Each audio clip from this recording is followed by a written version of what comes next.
गांव के एक साधारण से परिवार में रहने वाले अजय और राज बचपन से ही पक्के दोस्त थे। दोनों का जीवन एक दूसरे के बिना अधूरा था। पढ़ाई पूरी करने के बाद अजय शहर की ओर चला गया नौकरी की तलाश में, और गांव में राज अपने परिवार के साथ खेती बाड़ी संभालने लगा।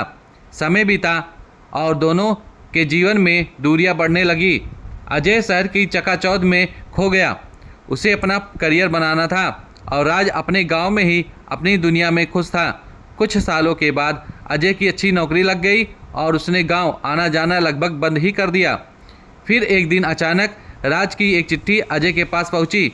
चिट्ठी में लिखा था, तुम्हारी एक बार फिर से ज़रूरत है, आज सको तो जल्दी आना। अजय को कुछ समझ नहीं आया, पर वो सब कुछ छोड़कर तुरंत गांव की ओर चल पड़ा। गांव पहुंचते ही उसे एक अजीब सी शांति का अनुभव हुआ, पर उसके कदम घर की तरफ बढ़ते ही जा रहे थे। घर के पास पहुंचा तो देखा कि वहां गमगीन माहौल था।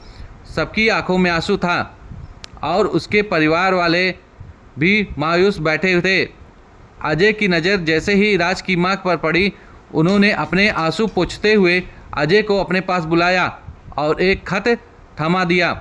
उस खत में लिखा था, मेरे प्यारे दोस्त अजय, जब तुम ये खत पढ़ रहे होगे मैं शायद इस दुनिया में नहीं रहूँगा। मुझे कैंसर था और समय कम था। तुम्हें बुलाने के कई बार मेरा मन हुआ, पर सोचा तुम्हें परेशान ना करूं। पर एक आखिरी ख्वाहिश थी कि तुमसे मिल सकूं, पर शायद वो अब पूरी नहीं हो पाएगी। एक बात याद रखना, जीवन में दौलत कमाने के चक्कर में अपनों को कभी भूल मत जाना।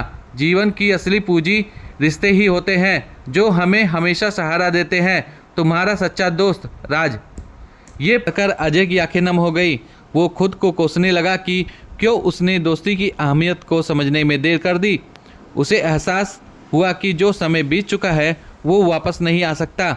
अजय ने उस दिन अपने दोस्त से एक बड़ा सबक सीखा, दौलत से ज़्यादा अनमोल रिश्ते होते हैं। राज की मौत ने अजय की ज़िंदगी बदल दी।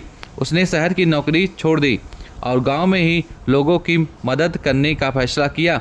वह गांव में एक स्कूल खोलने में जुट गया ताकि राज का सपना पूरा हो सके। अगर कहानी अच्छी लगी हो तो लाइक, शेयर एंड सब्सक्राइब करें। क्या आप भी अपने दोस्तों को ऐसे पसंद करते हैं? उनका ख्याल रखते हैं? कमेंट में लिखें। जय हिंद।